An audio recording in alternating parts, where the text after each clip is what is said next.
The first voyage of Sindbad. My father was a rich merchant. When he died, I was still young. He left behind enormous wealth. However, I was an inexperienced, thoughtless young boy and spent all his wealth foolishly. I returned to my senses only after the loss of all the wealth. I decided to sail to the Persian Gulf with some merchandise. Our group sailed from one country to another, selling the goods. One day, when we were on board, we saw a beautiful small green island. Just to have some fun, we got down on that green patch. We were hungry and so we decided to cook some food there. As soon as we lit the fire to cook, we got a jerk. The island was trembling. It was then when we realized that it was not an island. It was the back of a huge animal, which got disturbed when the fire was lit on his back. We were terrified of realizing this scary fact. Everyone jumped into the sea to save his life. Most of them boarded the ship. But a few were not so fortunate. Before they could climb up, the captain started the ship hurriedly, leaving behind a few sailors who were still struggling in the sea for their life. I was one among those strugglers. Fortunately, I caught hold of a big floating piece of wood and started floating with it. I was being tossed by the frequent powerful sea waves. I kept on floating like this for a long time. At last, I was thrown on an island. I was dead tired and extremely hungry. But on the island, there was nothing to eat except for a few herbs. Due to the continuous struggle in the seawater, my limbs became stiff and refused to move. I somehow managed to crawl to get a few herbs. I ate them and quenched my thirst from a spring on the island.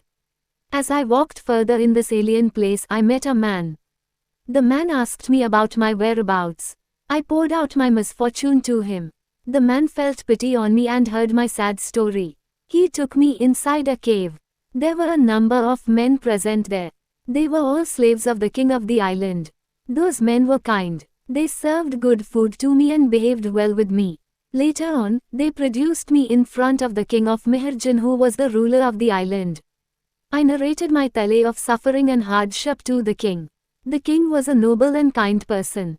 He sympathized with me and appointed me as an officer at the port. The natives of this small island were called Indians. Soon, I became friendly with them. A number of small islands were there near this island. These islands were under the kingship of King Mihrjan. During my stay, I witnessed a number of conspicuous sights. The seawater around the islands contained huge and horrible fishes. A few were 100 times bigger than the largest ship. Once I saw a fish that had a head like a bull.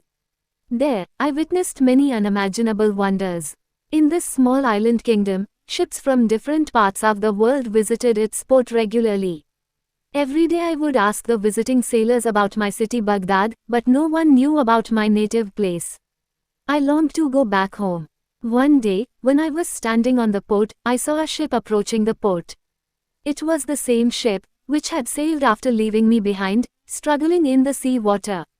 When the captain of the ship saw me, he was immensely surprised to find me alive.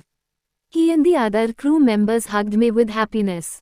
The captain handed over my goods to me, which was left on the ship.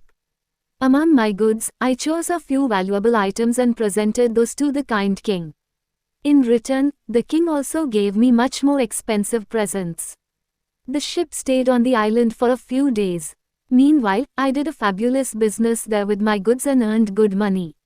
At the time of departure, I went to meet the king. I thanked the king for his kind gesture and all his favors extended. The king again gave me many valuable farewell gifts. Finally, I returned to my city Baghdad as a rich man. Sindbad completed the tale of his first voyage. The poor potter Hindbad was listening to the